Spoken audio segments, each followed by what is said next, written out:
Бедная, голодная маленькая девочка просто пыталась найти что-нибудь съестное, когда в канун Рождества она нашла то, что кардинально изменило ее жизнь. Ее фотография в потерянном кошельке миллионера. В ту холодную тихую ночь в канун Рождества Талия, маленькая 12-летняя девочка, прогуливалась по пустынным улицам города. Ее поношенной одежды едва хватало, чтобы защитить ее от пронизывающего холода, а спутанные волосы были отражением ее уличной жизни. В животе у бедной девочки урчало от голода. Она уже несколько дней как следует не ела. Ее шаги были медленными и усталыми, но в ее маленьких глазках все еще светилась надежда. Прогуливаясь по улицам, Талия проходила мимо домов, украшенных рождественскими гирляндами, где целые семьи отмечали праздник смехом и теплыми разговорами. Воздух наполнился детскими голосами, и девочка представила, каково было бы быть среди них, наслаждаясь елкой, полной рождественских огней и подарков, и столом, уставленным вкусными блюдами. Ее мысли были как бы временным убежищем от суровой реальности, в которой она жила. Маленькая девочка порылась в мусоре в поисках каких-нибудь крошек, которые могли бы утолить ее голод, но все, что она нашла – это остатки вялых закусок и гнилых фруктов. Ничего из этого было недостаточно, чтобы наполнить ее пустой желудок. В центре города Талия прошла мимо рождественских елок, украшенных мерцающими огоньками. На краткий миг она погрузилась в это волшебное зрелище, забыв о горечи собственной жизни. Однако вскоре реальность вернулась к ней, когда она увидела, как несколько детей вместе с родителями фотографируются и наслаждаются сочельником. Маленькая девочка просто хотела быть частью семьи и испытать радость Рождества. Ее печаль усилилась, бедная маленькая девочка. По дороге маленькая девочка проходила мимо ресторанов и других заведений, которые все еще были открыты, где люди праздновали, обильно угощаясь и смеясь. Она задавалась вопросом, будет ли у нее когда-нибудь шанс испытать эту радость, когда она вырастет. И вот, погруженная в свои мысли и мечты, девушка продолжала бродить по улицам, пока, сама того не осознавая, не оказалась в более богатом районе, где особняки были украшены самыми ослепительными рождественскими украшениями, которые девушка когда-либо видела за всю свою короткую жизнь. Стояла тишина, так как был поздний вечер, время близилось к ужину. В воздухе витал аромат вкусных блюд, и Талия слышала тихую рождественскую музыку, а также звуки оживленной беседы взрослых в отдалении. Тогда маленькой девочке пришла в голову идея. Перед роскошными особняками она подошла к мусорным бакам, надеясь, что, может быть, ей удастся найти что-нибудь вкусненькое. Талия подумала про себя. То, что для них является мусором, для меня может быть роскошью. Преисполнившись решимости, она начала рыться в мусоре и была удивлена, обнаружив обилие вкусной еды. Ее сердце наполнилось радостью, когда она нашла кусок индейки, остатки торта и пирогов и другие деликатесы, которые и представить себе не могла, что когда-нибудь попробует. Боже мой, здесь так много всего! Маленькая девочка была поражена, ее глаза сияли от восторга. Она чуть не расплакалась от благодарности, потому что этот момент, хотя и маловероятный, был похож на ее собственное особенное Рождество. Однако девочка и не подозревала, что судьба уготовила ей нечто еще более невероятное. Роясь в мусорных баках, она в конце концов нашла то, что навсегда изменило ее жизнь. Кошелек.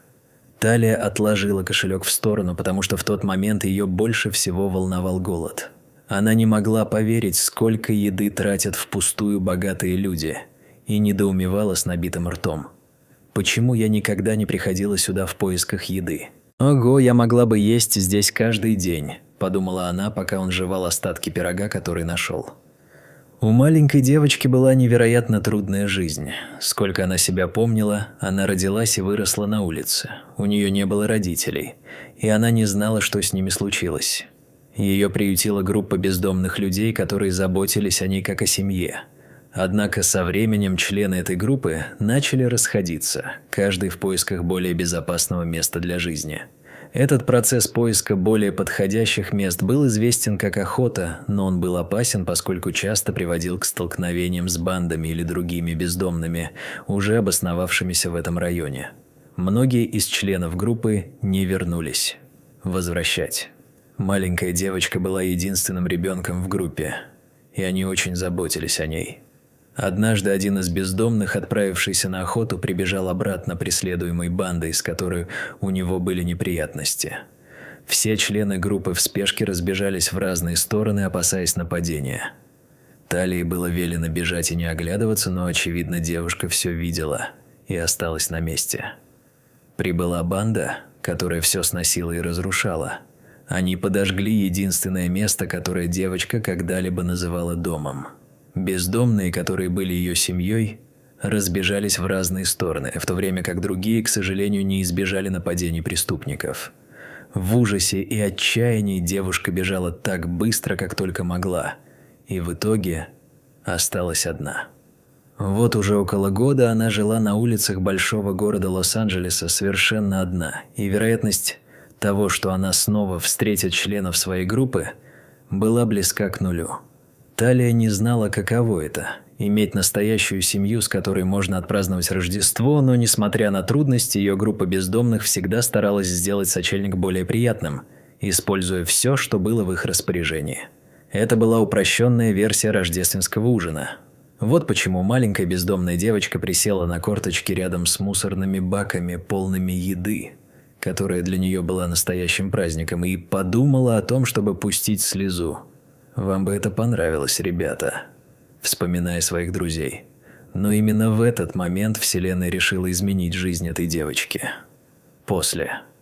Покончив с едой, девушка взяла кошелек, который нашла несколько минут назад, и прошептала про себя. «Может быть, здесь есть немного денег, которые помогут мне продержаться несколько дней. Надеясь найти хотя бы немного денег, чтобы выжить в ближайшие несколько дней». Однако то, что она обнаружила внутри этого маленького предмета, парализовало ее и заставило усомниться во всем, во что она верила. Там была фотография. Фотография элегантно одетого мужчины в костюме рядом с не менее красивой женщиной, которая, судя по всему, была его женой. Но что совершенно сбило Талию с толку, ошеломило и привело в ужас, так это то, что на фотографии, в центре пары, была она сама. И улыбалась. «Что? Как? Как это возможно?» Пробормотала маленькая девочка, не в силах понять, как она могла оказаться на фотографии рядом с явно успешной и очень богатой парой. Это я?» Девочка упала на колени, ее руки дрожали, когда она смотрела на себя на фотографии. Все это не имело смысла. «Это мои родители?» В замешательстве спросила она себя. Тогда почему я их не помню? У нее было так много вопросов, потому что в тот момент ее мир, ее маленький мирок, рухнул. Тем временем в том же районе, почти по соседству, семья готовилась отпраздновать рождественский ужин. Это были Алистары, чрезвычайно влиятельная семья в фармацевтическом бизнесе, владельцы известной фармацевтической компании Alistar Pharmaceuticals. Аурелион Аластар был бизнесменом-миллионером, чье состояние было напрямую связано с производством различных лекарств, в том числе известного обезболивающего под названием Лиана. Семья состояла из мужчины, Камиллы, его жены, и Зои, их 12-летней дочери. Они жили в величественном особняке по соседству и собирались устроить рождественский ужин, и этого праздника ждали с нетерпением. Пара с благоговением смотрела на роскошные украшения, которые приготовила девушка. Это был первый раз, когда они втроем собирались поужинать вместе, и девушка была полна решимости сделать этот момент особенным. Она спланировала все, начиная с организации, заканчивая украшением и даже подготовкой банкета. Родители гордились ее стараниями. «Ты проделала невероятную работу, дорогая», – сказала ее мать, восхищенная самоотверженностью Зои. «Ты действительно превзошла саму себя, Зои». «Ты похож на меня», – пошутил миллионер. «Там». Девушка гордилась своей работой, но в воздухе витала тень грусти, которая проявлялась каждое Рождество. Для этого была причина – трагедия, произошедшая 12 годами ранее. Как вы думаете, ей бы все понравилось? «Украшение, банкет?» – спросила Зои с выражением сожаления на лице. Родители подошли к ней и обняли, выражая свою привязанность. Конечно, ей бы это понравилось. Ты ее старшая сестра, ей бы все понравилось. Ответил ее отец, и его глаза наполнились слезами, в то время как ее мать вытирала слезы, которые грозили пролиться. «Но давай не будем грустить сегодня вечером, когда мы всей семьей проводим время. Она бы этого не хотела», – добавила Камилла. Все трое направились к столу, где был накрыт рождественский ужин. Музыка наполняла воздух, а аромат вкусной еды наполнял дом. Все было идеально. Этого Рождества ждали с нетерпением, так как оно было первым, которое семья Алистар собиралась отпраздновать. Это потому, что эта дата, несмотря на то, что была праздничной и радостной, в то же время стала для них печальным воспоминанием. Потому что именно в тот день, в канун Рождества, их глубоко потрясла трагедия. Когда Аурелиан и Камилла собирались подарить своих дочерей своей семье, чтобы отпраздновать первое Рождество для малышки, в их дом вломились, и произошло нечто ужасное. Одна из их малышек была похищена. Миллионер направил все свои ресурсы и усилия на поиски своей пропавшей маленькой девочки. Но безуспешно. В последующие годы Рождество стало болезненным напоминанием о том, что его маленькой Лианы больше нет с ними. Годы поисков дочери стали пыткой для Аурелиана Алистара. Сколько бы денег он ни вложил, ничто не могло заполнить пустоту, образовавшуюся из-за ее отсутствия. Камилла, его жена, была в отчаянии и часто умоляла его найти ребенка. Не раз миллионер ловил себя на том, что задумчиво смотрит на единственную фотографию двух своих малышек Зои и Лианы. Ему было интересно, как поживает его маленькая девочка. Выжила ли она? Или она в лучшем месте, на небесах, с Богом? Название болеутоляющего Лиана, которое изготовили его фармацевты, было данью уважения его пропавшей девочке, хотя и несло в себе жестокую иронию. Никакое болеутоляющее не могло облегчить боль, которую потеря дочери вызвала в сердце отца. Лица, ответственные за проникновение в дом и похищение маленькой девочки, так и не были установлены или задержаны. Все указывало на то, что преступление было посланием от конкурента, попыткой вытеснить Аурелиана с фармацевтического рынка. Однако бизнесмен оставался тверд в своей позиции, и это стоило ему самого ценного, что у него было. Шли годы, и надежда на то, что они найдут Лиану, таяла. Но Зои, которой сейчас 12 лет, понимала, что что-то должно измениться. Ее сестра не хотела бы, чтобы ее семья страдала вечно.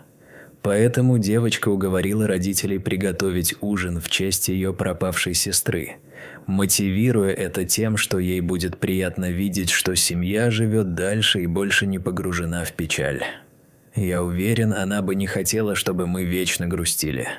Я уверен, она бы хотела, чтобы мы были нормальной семьей. Супруги знали, что их дочь права, поэтому позволили ей руководить приготовлениями к Рождеству.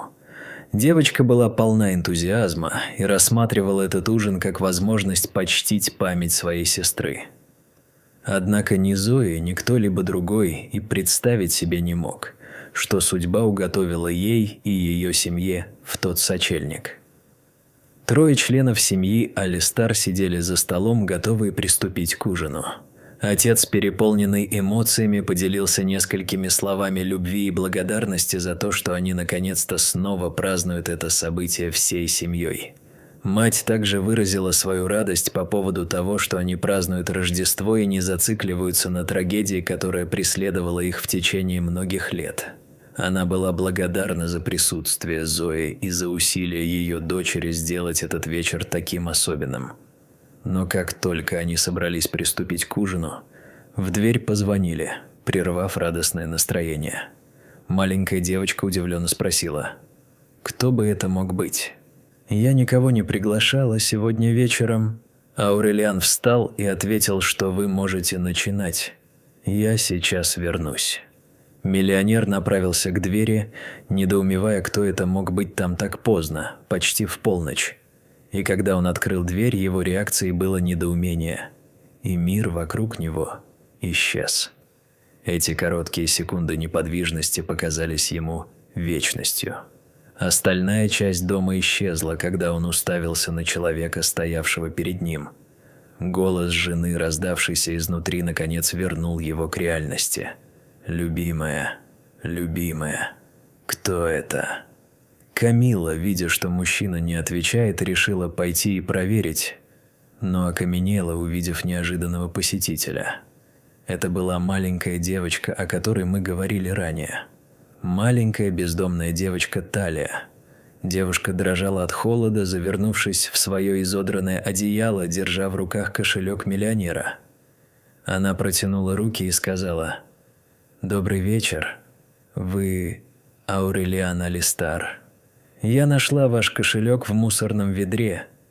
Я думаю, вы, должно быть, случайно потеряли его, поэтому я пришел, чтобы вернуть вам». Аурелиан был ошеломлен и не мог найти слов для ответа. Его жена, не менее потрясенная, расплакалась от умиления. Девушка нашла его адрес на карточке в его бумажнике и решила вернуть ее вместе со всем, что было внутри. Карточки, деньги, все остальное. Но ей нужно было кое-что спросить. Ее глаза заблестели при виде этих двух людей на фотографии, которые, как она подумала, могли быть ее родителями. Хотя она была смущена и колебалась, она сказала: «И еще, я просто хотела узнать об этой фотографии». И показала фотографию пары и ее самой. Увидев ее, Аурелиан разрыдался. Маленькая девочка не до конца поняла ситуацию, но внезапно Зои, которая была в столовой и услышала, что происходит, встревоженная, подбежала к двери. «Папочка, все в порядке?» Но когда Зоя увидела бездомную девочку и сцену, разворачивающуюся у двери, ее глаза расширились. Девочка, не теряя времени, подбежала к Талии и просто обняла ее со всей силой и любовью, на которой была способна в тот момент. «Ты жива. Я так и знал. Я всегда это знал», — сказала дочь бизнесмена, уже давая волю слезам. После первоначального шока бездомная поняла, что девушка перед ней – ее сестра-близнец. И именно тогда она все поняла. На фотографии была не она. Это была Зоя. Слезы катились у них из глаз, когда их родители стали свидетелями этого эмоционального воссоединения. Это невозможно. Талия обняла сестру, с которой была разлучена всю свою жизнь. «Нет, это не так. Ты – тот рождественский подарок, о котором я просила. Моя сестра, моя вторая половинка». Зои плакала, крепко прижимая к себе сестру. Вскоре родители обнялись, испытывая облегчение от того, что наконец-то у них на руках дочь, которую они потеряли 12 лет назад. «О боже мой! О боже мой! Это настоящее чудо!» Аурелиан со слезами на глазах посмотрел на звездное небо. «Спасибо тебе, Боже!» Камилла поблагодарила его, все еще не в силах поверить в это. Они отвели Талию внутрь. В конце концов, им было о чем поговорить, и теперь они воссоединились как одна семья. Итак, чтобы объяснить, как все это произошло, причиной разлучения близнецов стала череда ужасных событий, произошедших, когда они были младенцами. В то время Аурелиан был на пике развития своей фармацевтической компании, разрабатывая инновационное обезболивающее, которое должно было вот-вот завоевать мировой успех. Однако, как и у каждого успешного человека, у него были враги, которые смотрели на это широко открытыми глазами. Соперник послал головорезов проникнуть в дом Алистара. Цель состояла в том, чтобы найти формулу обезболивающего и затем потребовать за нее миллионы. Однако в ту ночь что-то пошло не так. Преступники поняли, что формулы лекарства в особняке нет. Поэтому один из мужчин похитил одного из младенцев в качестве залога, чтобы получить деньги. Однако главарь банды пришел в ярость и приказал ему избавиться от ребенка. Опасаясь, что его поймают во время обмена, он бросил похищенную девочку в переулке. Так Лиану нашли бездомные люди, которые приютили ее и заботились о ней. Они также назвали ее Талия и стали для нее как бы приемной семьей. Алистары безмерно страдали, когда искали свою малышку. Однако они не знали, что оплошность самого миллионера в конечном итоге приведет их к его дочери. За день до сочельника, поскольку Зоя убедила своих родителей отпраздновать эту дату вместе, они втроем решили сделать то, что делали крайне редко. Они отправились на рынок, чтобы купить все необходимое для рождественского ужина. Купив все необходимые ингредиенты, они вернулись домой. Аурелиан, помня о своем скромном происхождении, в тот вечер отпустил своих работников, чтобы они могли отпраздновать это событие со своими семьями, и сам вынес мусор. Но когда он выбрасывал остатки еды в мусорное ведро, то сам, того не осознавая, уронил туда свой бумажник. Он и не подозревал, что в ту самую ночь его неосторожность подтвердит чудо, которое Вселенная уже организовала с самого начала. Воссоединение маленькой девочки со своей семьей было неописуемой радостью. Ее переименовали в Талию Лиану Аластар, и она наконец почувствовала себя частью любящей семьи. Но на этом хорошие перемены не закончились. С помощью ее отца, который был очень благодарен бездомным за то, что они растили его дочь с заботой и любовью, девочка основала организацию, помогающую бездомным людям встать на ноги. Проект был настолько успешным, что действительно изменил многих людей. В конце концов, Талия нашла своих старых друзей, членов своей группы, и также помогла им улучшить свою жизнь.